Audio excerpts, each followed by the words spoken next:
یواشکی گوشی شوهرم رو چک کردم و چت‌هایی رو دیدم که ای کاش نمیدیدم و باورم نشد.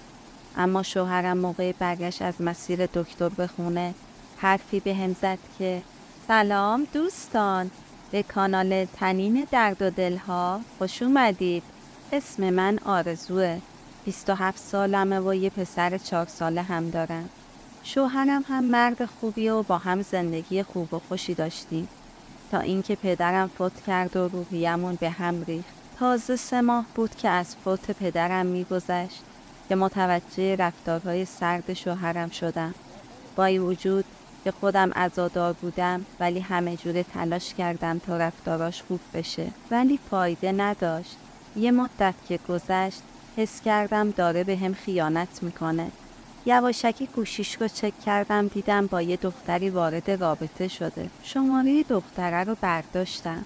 شوهرم تو پیام ها بهش گفته بود که همسرم رو طلاق دادم و البته دختره رو هم فهمیدم که توی یه شرکت، اونم تو شهر دیگه داره کار میکنه. شوهر منم ازشون تلفنی خرید انجام میداد و همدیگر رو ندیده بودن و فقط از طریق فضای مجازی با هم در ارتباط بودن.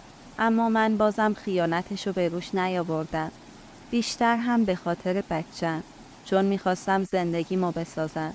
یه روز حالم خیلی بد بود، بهش گفتم منو ببر دکتر. وقتی رفتیم توی مسیر برگشت به هم گفت که میخوام ازت جدا بشم.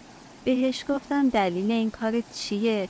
حداقل بگو مشکل چیه که شاید بتونیم حلش کنیم. ولی برای من شربازی در آورد و صداشو برد بالا. به هم گفت که دوستت ندارم.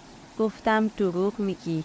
نخواستم بپذیرم که دوستم نداره. اما شوهرم قسم خاک پدرم خورد. گفت دوستت ندارم. یه دفعه حس کردم که دنیا رو سرم خراب شد، که منو با یه بچه میخواد ول کنه. منی که هیچ روحیه‌ای هم به خاطر پدرم نداشتم. همش حرف از طلاق زد. نمیدونم از این دختره چی دیده بود که حتی به خاطر اون زمین و ماشینش رو هم زد به نامم و راحت از اموالش گذشت. دلم طاقت نیاورد و همون روز به دختره زنگ زدم و گفتم من همسر آقای فلانی هستم. اولش خودشو زد به نشناختن، بعد که اسم کوچیک شوهرم رو گفتم تسلیم شد. اونم دیگه انکار نکرد و گفت که شوهرت خودش منو ول نمی‌کنه.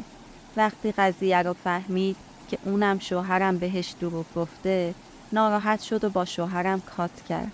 بعد از 1-2 روز که شوهرم تنهایی کشید و مطمئن شد که اون دختر دیگه نمیخوادش، ولش کرد و سرش به سنگ خورد. اومد معذرت خواهی کرد که من نمیخوام طلاق بگیرم. وقتی دیدم پشیمون شده و سرش به سنگ خورده، منم زمین و ماشین رو بهش برگردوندم و اونو دادیم به یه خونه. اینو گفتم که بقیه فکر نکنن اگه دل زده شدم از زندگی به خاطر همچین چیزی بوده. من کلاً تو زندگیم فقط آرامش میخواستم. اما بعد از چند هفته تازه به خودم اومدم که چرا باید با آدمی زندگی کنم که دوستم نداره؟ مگه من چی کم دارم؟ من هم از لحاظ خوشگلی و هم از لحاظ اخلاق چیزی کم نداشتم. فکر این که اگه اون دختر باهاش کات نمی‌کرد و اون همچنان منو پس میزد دیوونم میکنه. در صورتی که از اون موقع دیگه هیچ خیانتی هم ازش ندیدم. 2 سالی از اون جریان گذشته، ولی فکرش از ذهنم بیرون نمیره و همیشه برام شده یه دغدغه فکری. خانوادم هم چیزی نمیدونن. من به خاطر قضیه پدرم بهشون چیزی نگفتم. نخواستم قصه منو بخورن، حتی با اینکه این موضوع حل شده. من با دوستان دوره متوسطم در ارتباطم و با هم چت میکنیم. دور همی میگیریم، خونه همدیگه جمع میشی. این سری قرار شد دوستان بیان خونه ما. منم تصمیم گرفتم این قضیه رو بهشون بگم. آخه من باهاشون خیلی صمیمیم و به همدیگه خیلی اعتماد داریم. خواستم ببینم دوستان چه راهنمایی هایی میتونن بهم بکنن تا منم بالاخره بتونم از این درگیری فکری بیرون بیام و این کابوس برای همیشه تموم بشه. وقتی اومدن بعد از پذیرایی و تعریف و بگو بخند همیشگی ازشون خواهش کردم که به این ماجرایی که براشون تعریف میکنم با دقت گوش بدن و به هم نظر بدن و من حتی اینم بهشون گفتم که چقدر برام حیاتی هستش. اونا هم قبول کردن و من ماجرا رو گفتم و بحثمون شروع شد. یکی از دوستام گفت خیانت هیچ وقت فراموش نمیشه. متاسفانه یک جمله کوچیک میتونه یک زن رو از پا در بیاره. گفت عزیزم، فقط و فقط باید سعی کنی فراموش کنی. نباید تنها بمونی. وقتایی که بیکاری و ذهنت درگیر میشه تو خونه نمون. برو باشگاه یا اصلا برو سر کار، مثلا آنلاین شاپ بزن یا هر چیز کوچیکی که فکرتو درگیر کنه که دیگه به این چیزا فکر نکنی. یه حرف خیلی خوبی هم به هم زد که مؤثر بود. این بود که گفت فقط خودت میتونی خودتو از این حال بد نجات بدی. هیچ کس نمیتونه کمکت کنه. حتی همسرت. سعی کن به چیزای خوب این قضیه فکر کنی که خدا دوستت داشته و اون زن آدم بدذاتی نبود. زندگی تو ازت نگرفت و اون ماجرا تلنگری هم برای همسرت شده. اون یکی دوستم گفت که نباید خونه و ماشین رو پس میدادی، چون ممکنه شوهرت بازم همین بلا رو سرت بیاره.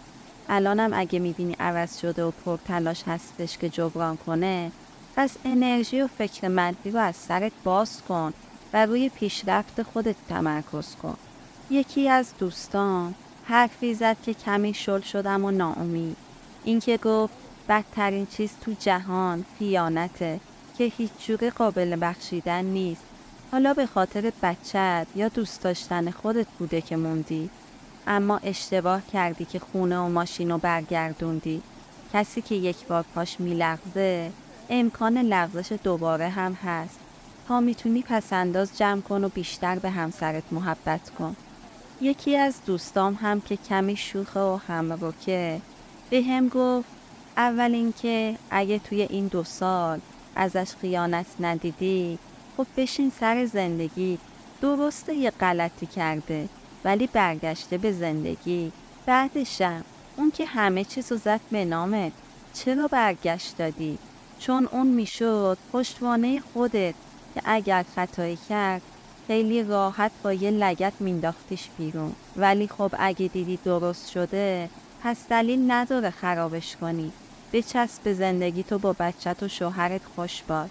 یکی از دوستام که دید من خیلی درگیرم و هر کس یه چیز میگه و هنوز هم به نتیجه نرسیدیم، به هم گفت اگه واقعا حواست مونده پیش شوهرت و خیلی درگیرت کرده، بهش همه چیز رو بگو و خودتو راحت کن.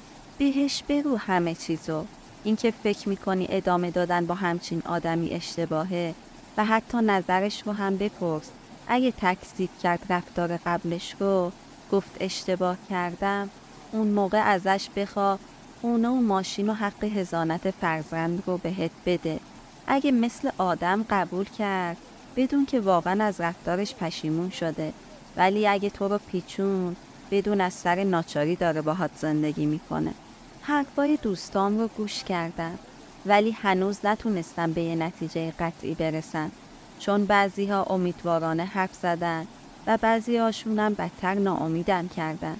نمیدونم باید چی کار کنم. امیدوارم که به یه نتیجه خوبی برسم. هر انسانی میتونه اشتباه کنه و انسان جایز الخطاست.